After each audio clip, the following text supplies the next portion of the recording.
Hello friends. Shashi Agarwal channel के अंदर मैं doctor Shashi Agarwal welcome you all और आशा करती हूँ कि आप सब लोग जो है सेफ हैं।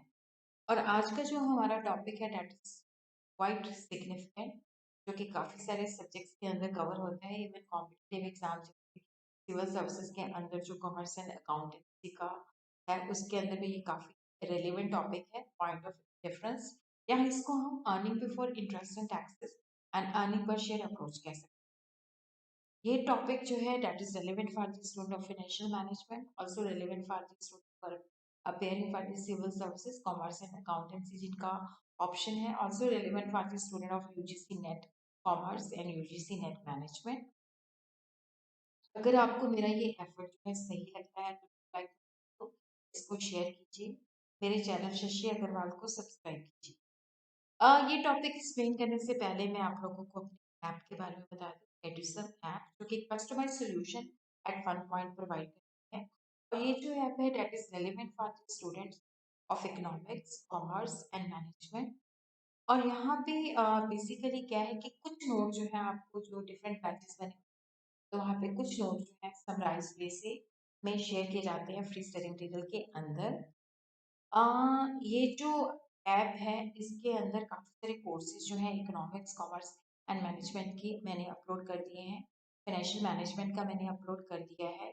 इवन मैंने यूजीसी नेट मैनेजमेंट का भी सारे 10 सेक्शन जो है वहाँ पे कवर कर दिए। यहाँ पे जो मेथड्स हैं, लाइव क्लासेस हैं, रिकॉर्डेड लेक्चर्स हैं, डाउट सेशन है, पर्सनलाइज अटेंशन है, डिस्क्रिप्टिव नोट्स है, समराइज नोट्स है। जैसा आपकी रिक्वायरमेंट है, अगर डिस्क्रिप्टिव टेस्ट पेपर चाहिए तो वो भी आपको अवेलेबल है। फाइनेंशियल मैनेजमेंट के अंदर आज कुछ जो है मैंने एमसीक्यू के फॉर्म के अंदर भी जो है क्वेश्चंस डाले हैं, तो जो आपकी रिक्वायरमेंट है उसके मुताबिक आप लोगों को वैसे ही जो क्वेश्चन सीरीज है वो आपको प्रोवाइड की जाएगी। तो आप इसको बड़ी आसानी के साथ जो है गूगल प्ले स्टोर से डाउनलोड कर सकते हो। इसका लिंक जो है और कोर्स का लिंक भी जो है I will be sharing in the description box. और ये जो कोर्स है that is also available at a very nominal price. So what is earning before interest and taxes and earning per share approach? देखो यहाँ पे जब एक organisation एक कैपिटल स्ट्रक्चर डिजाइन करती है, कैपिटल स्ट्रक्चर का मतलब होता है कि कितना हिस्सा डेट का है, कितना हिस्सा इक्विटी का है। क्योंकि जो डेट होता है, जब हम डेट को ज्यादा इंट्रोड्यूस करते हैं तो फाइनेंशियल, और उसके साथ ही क्या होता है कि अगर अर्निंग स्टेबल है तो अर्निंग पर शेयर बढ़ जाती है। बट अगर हम इक्विटी का इस्तेमाल करते हैं तो अर्निंग पर शेयर कम हो जाती है। तो इसलिए एक अप्रोप्रिएट कैपिटल स्ट्रक्चर ऑर्गेनाइजेशन के लिए बहुत ही सिग्निफिकेंट रोल प्ले करता है। तो ऑर्गेनाइजेशन का इंटरेस्ट होता है कि हमने कैपिटल स्ट्रक्चर डिजाइन करना है जो हमें highest earning per share provide, कि ये हमारा अर्निंग बिफोर इंटरेस्ट टैक्सेस है, इसके ऊपर हमें अर्निंग पर शेयर हाईएस्ट होनी चाहिए। तो ये जो अप्रोच है वन मेथड है जिसके द्वारा मैनेजर को काफी गाइड है कि किस तरह से मुझे कैपिटल स्ट्रक्चर जो है मेरे ऑर्गेनाइजेशन का होना चाहिए। तो यहाँ पे अर्निंग पर शेयर जो होती है, क्योंकि अर्निंग पर शेयर अगर हाईएस्ट है वो तभी हाईएस्ट होगी अगर फर्म की परफॉर्मेंस अच्छी हुई।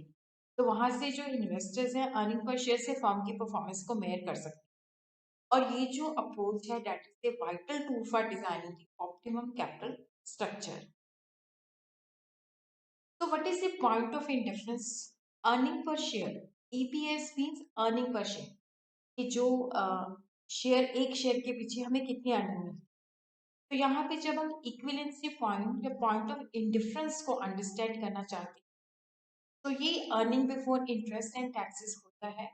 जहाँ पे क्या होता है कि देखो जैसे मान लो एक के अंदर हमने जैसे हमारे पास अलग अलग ऑल्टरनेटिव्स, उसके अंदर डेट और इक्विटी का शेयर मान लो किसी के अंदर 60-40 है, किसी के अंदर 70-30 है, किसी के अंदर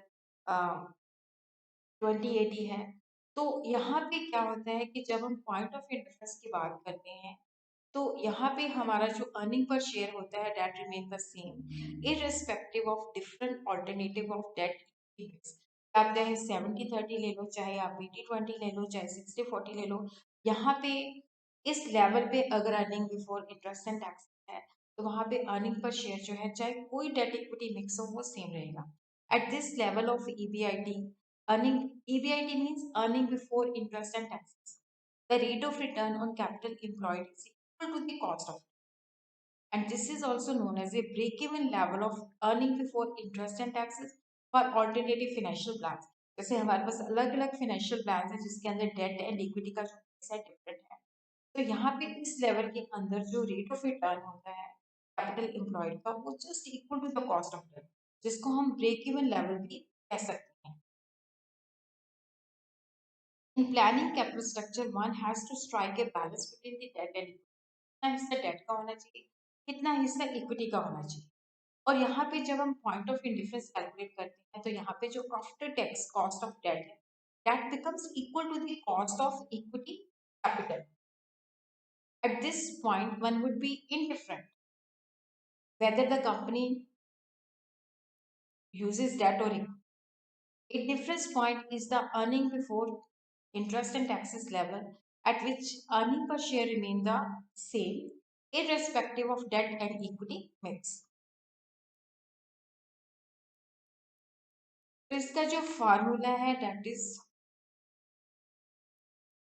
earning before interest and taxes minus interest 1 minus tax minus preference dividend। अगर कंपनी ने कोई प्रेफरेंशियल इशू किए हैं, N1 जो है फर्स्ट प्लान के अंदर नंबर ऑफ इक्विटी शेयर्स है, earning before interest and taxes minus interest into 1 minus T जो है टैक्स है, और N2 जो है सेकेंड ऑल्टरनेटिव प्लान के अंदर जो हमारी इक्विटी है।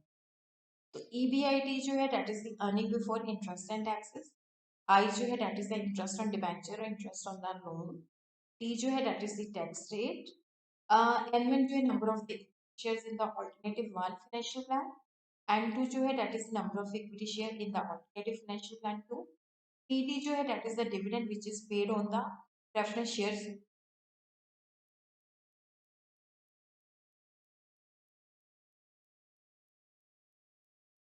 The point of indifference can also be determined by preparing the EBIT chart or range of earnings।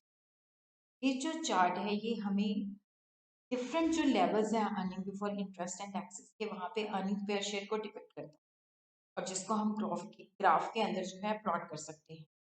और स्ट्रेट लाइन जो है वो रिप्रेजेंट करती है earning per share at various level of EBIT earning before interest and taxes. जहाँ पे जैसे हमारे पास दो प्लान्स हैं तो दोनों प्लान्स के अंदर जब हम अर्निंग पर शेयर की स्ट्रेट लाइन जो ड्रॉ करते हैं अगर वो जिस पॉइंट पे इंटरसेक्ट करती है तो that is the break even point. तो यहाँ पे हम देखते हैं कि जो एक्स एक्सिस है वहां पे हम earning before interest and taxes लेते हैं, यहाँ पे हम अर्निंग पर शेयर लेते हैं। तो ये जो है प्लान 2 है और ये जो है प्लान 1। तो यहाँ पे इंटरसेक्ट करते हैं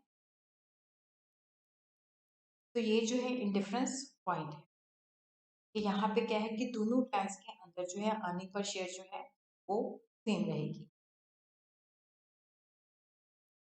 यहाँ पे इंडिफरेंट का मतलब होता है कोई फर्क नहीं पड़ता, चाहे ये प्लान को अडॉप्ट कर लो चाहे उसी प्लान। तो दोबारा से अगेन आई विल हाईलाइट कि दिस इज माय ऐप, जिसको आप गूगल प्ले स्टोर से आसानी के साथ जो है आप डाउनलोड कर सकते हो। इसके ऊपर फाइनेंशियल मैनेजमेंट का कोर्स मैंने ऑलरेडी अपलोड किया हुआ है, आप उसको चेक कर सकते हो। फाइनेंशियल मैनेजमेंट के अंदर डिस्क्रिप्टिव नोट्स तो मिलेंगे, साथ में आपको समराइज नोट्स भी मिलेंगे जो कि आपकी एग्जामिनेशन के पॉइंट ऑफ व्यू से क्विक हैंडी होंगे। तो यहाँ पे हम एक एग्जाम्पल करते हैं कि company requires capital investment of 60 lakh.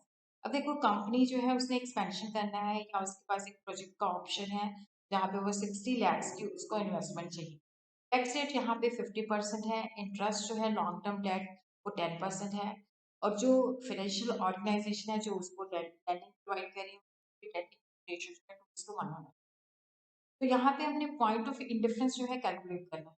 तो अब कंपनी के पास दो ऑप्शन है, या तो वो पूरा का पूरा जो है 60 लाख जो है इक्विटी द्वारा फिनांस करेगी क्योंकि 2:1 है, तो 60 लाख का जो है 2/3 दैट इज 40 लाख जो है वो थ्रू डेट और 20 लाख जो है थ्रू इक्विटी। तो ये दो फाइनेंशियल प्लान्स हैं जिसके द्वारा वो अपने प्रोजेक्ट को जो है फंड्स प्रोवाइड प्रोजेक्ट की फिनांसिंग कर सकते हैं। अब हम यहाँ पे देखते हैं कि जैसे हमारा 40 लाख जो सेकंड प्लान है उसके अंदर हमने 40 लाख जो है लोन लेना है, तो वहाँ पे रेट ऑफ इंटरेस्ट जो है 10% है, तो ये हमने कैलकुलेट कर 4 लाख आ जाता है। फार्मूला हमें पता है earning before interest and taxes minus interest into 1 minus T. Minus P D यहाँ पे नहीं है, divided by N1 which is equal to earning before interest and taxes minus interest into 1 minus D divided by N2 जो कि financial plan second के अंदर कितना equity के है। तो यहाँ पे हम सारी वैल्यूज जो है डाल देते हैं। यहाँ पे देखो जो अर्निंग बिफोर इंटरेस्ट है टैक्सेस है इसको हमें नहीं दिया हुआ, ये तो हमने निकालना है। तो यहाँ पे क्योंकि फर्स्ट प्लान के अंदर हम पूरा का पूरा इक्विटी से है तो यहाँ पे देखो ये 0 है, यहाँ पे 1.-5 क्योंकि 50% टैक्स है तो ये 0.50 हो जाता है। और यहाँ पे जो प्रेफरेंस डिविडेंड है वो 0 है तो यहाँ पे हमने ये 0 डाल दिया। तो यहाँ पे N1 जो है डेट इज 60 लैक्स और दूसरे के अंदर अर्निंग बिफोर इंटरेस्ट टैक्स तो हमने निकालना है, इंटरेस्ट वहाँ पे 4 लैक्स है इंटू 1 माइनस 0.5 डिवाइडेड बाई 20 क्योंकि वहाँ पे भी जो प्रेफरेंस डिविडेंड है वो 0 है। तो इस वजह से क्या है कि ये 20 लाख से हो जाएगा। तो यहाँ पे हमारे पास आ जाता है ये 0.5 earning before interest and taxes divided by 60। दूसरा आ जाता है 0.5 EBIT माइनस 2 कैसे आया 4 इंटू 5/10 तो यहाँ पे ये 2 आ जाता है। तो उसी तरह क्या है कि यहाँ पे हम क्रॉस मल्टीप्लिकेशन कर लेते हैं, ये इधर चला जाएगा ये इधर चला जाएगा तो ये यहाँ पे 5/10 इंटू 20 है तो ये 10 earning before interest and taxes आ जाएगा। और उसी तरह यहाँ पे ये जो है जो ये 60 है 60 इंटू 5/10 जो है ये 30 EBIT आ जाएगा और यहाँ पे ये 120 आ जाएगा। तो 30 में से 10 हमने माइनस किया 20 आ गया तो 20 earning before interest and taxes which is equal to 120। तो यहाँ पे हम देखते हैं कि earning before interest and taxes जो है हमारी 6 लाख आ जाती है। तो 6 लाख की जब हमारी earning before interest and taxes है तो वहाँ पे अर्निंग पर शेयर जब हम इसके अंदर डाल के कैलकुलेट करेंगे तो वो आ जाएगी 5%। तो वहाँ पे हम देखते हैं कि चाहे हम ये फाइनेंशियल प्लान लें चाहे हम ये फाइनेंशियल लें, हमारा अर्निंग पर शेयर जो है वो अर्निंग बिफोर इंटरेस्ट टैक्सेस का अगर वो 6 लाख है तो वहाँ पे क्या है कि अर्निंग पर शेयर हमारी दोनों फाइनेंशियल प्लान के अंदर सेम है। और अगर क्या है कि फर्म का EBIT जो है वो 6 लाख से नीचे है तब हमें इक्विटी के ऊपर ज़्यादा रिलाई करना चाहिए डेट फाइनेंस के ऊपर कम। बट अगर फर्म का क्या है कि earning before interest and taxes जो है हायर देन 6 लाख है तब वो डेट की फाइनेंसिंग के ऊपर ज़्यादा रिलाई कर सकती है। उसी तरह we will understand what is financial break even level. जब हम फाइनेंशियल ब्रेक इवन लेवल की बात करते हैं तो ये भी जो है कैपिटल स्ट्रक्चर की डिजाइनिंग के अंदर that plays a very vital. तो यहाँ पे बेसिकली क्या होता है कि जब एक ऑर्गेनाइजेशन है वो कैपिटल सिस्टम से डिजाइन करना चाहती है कि अगर हमने डेट का हिस्सा ज़्यादा लिया है तो उसके ऊपर हमें इंटरेस्ट पे करना पड़ेगा। तो यहाँ पे फिक्स इंटरेस्ट बेयरिंग डेट और preference share capital should be reduced. तो यहाँ पे हम देखते हैं कि बेसिकली क्या है कि अगर हमारा जो earning before interest and taxes है अगर वो फाइनेंशियल ब्रेक इवन पॉइंट से ज़्यादा है तब हम फिक्स्ड फंड्स को ज़्यादा इंक्लूड कर सकते हैं। बट अगर क्या है कि हमारी अर्निंग बिफोर इंटरेस्ट टैक्सेस हम यहाँ पे देखना चाहते हैं कि वो फिक्स्ड कॉस्ट को कवर करती है या नहीं कवर करती है, अगर कवर करती है कवर ही करती है या उससे ज़्यादा है, अगर वो उससे ज़्यादा है तो इट मीन्स कि हम ज़्यादा डेट को इस्तेमाल कर सकते हैं। तो फाइनेंशियल ब्रेक इवन पॉइंट होता है जहाँ पे हमारी earning before interest and taxes जो है वो फिक्स इंटरेस्ट चार्जेस को कवर करती है। फाइनेंशियल ब्रेक इवन जो है वहाँ पे हमारा अर्निंग बिफोर इंटरेस्ट टैक्सेस जो है इंटरेस्ट चार्जेस और अगर हमने कोई प्रेफरेंस वगैरह जो है वो अगर हमने प्रेफरेंस शेयर इशू किए हुए हैं जिसके ऊपर फिक्स रेट ऑफ डिविडेंड देते हैं हम, तो वो अगर वो कवर होते हैं। प्रेफरेंस शेयर कैपिटल जो होती है debt is payable out of profit after tax, तो इसलिए interest charges plus preference dividend divided by 1 minus. तो इसको हम इस तरह से भी लिख सकते हैं आई जो है debt is the interest, DP जो है debt is the dividend on the preference share divided by 1 minus. तो फाइनेंशियल ब्रेक इवन लेवल जो होता है that is before tax, but dividend जो हम प्रेफरेंस शेयर होल्डर को पे करते हैं वो हमारे पास जो अर्निंग आफ्टर टैक्स आती है पहले हम प्रेफरेंस शेयर होल्डर को देते हैं फिर उसके बाद हम इक्विटी शेयर होल्डर को देते हैं। तो यहाँ पे एक फर्म है उसके पास दो ऑल्टरनेटिव है जिसके द्वारा एडिशनल फंड वो 10 लाख के रेज कर सकती है। जैसे डिबेंचर इशू करती है 10,000 of ₹100 each bearing interest 12% per annum. उसी तरह जो सेकेंड है उसके अंदर 4,000 debenture of ₹100 bearing 10% interest per annum and balanced by the issue of 12% preference shares. Tax rate यहाँ पे 50% है। तो अब हम इसको एनालाइज करते हैं कि फर्स्ट सिचुएशन के अंदर क्या है कि सारा का सारा डिवेंचर्स है 10 लाख है, रेट ऑफ इंटरेस्ट जो है 12% है। तो फाइनेंशियल ब्रेक इवन जो है वो होगा क्योंकि यहाँ पे हमारा जो इंटरेस्ट है दैट इज 1,20,000। तो फाइनेंशियल ब्रेक इवन होगा जहाँ पे हमारा अर्निंग बिफोर इंटरेस्ट टैक्सेस जो है that is just equal to 1,20,000 कि हमारी इंटरेस्ट कॉस्ट को वो कवर कर रहे हैं। सेकेंड सिचुएशन के अंदर क्या है कि हमारा 4 लाख डिवेंचर्स है और इसके ऊपर हमारा जो इंटरेस्ट हमने कैलकुलेट किया ये 40,000 है और 6 लाख प्रेफरेंस शेयर है जिसके ऊपर डिविडेंड जो है 72,000 है। तो ये हमने वैल्यू जो है फार्मूले के अंदर डाल दी। 40,000 जो है इंटरेस्ट है प्लस 72,000, टैक्स रेट जो है 50% है, 1 माइनस 0.5। तो यहाँ पे हम देखते हैं कि टोटल जो फाइनेंशियल ब्रेक इवन पॉइंट अगर हमारा earning before interest and tax जो है 1,04,000 है, तो अगर वो इंटरेस्ट और इसके बराबर है तब हम वहाँ पे जाके कहते हैं कि that is the financial break even point.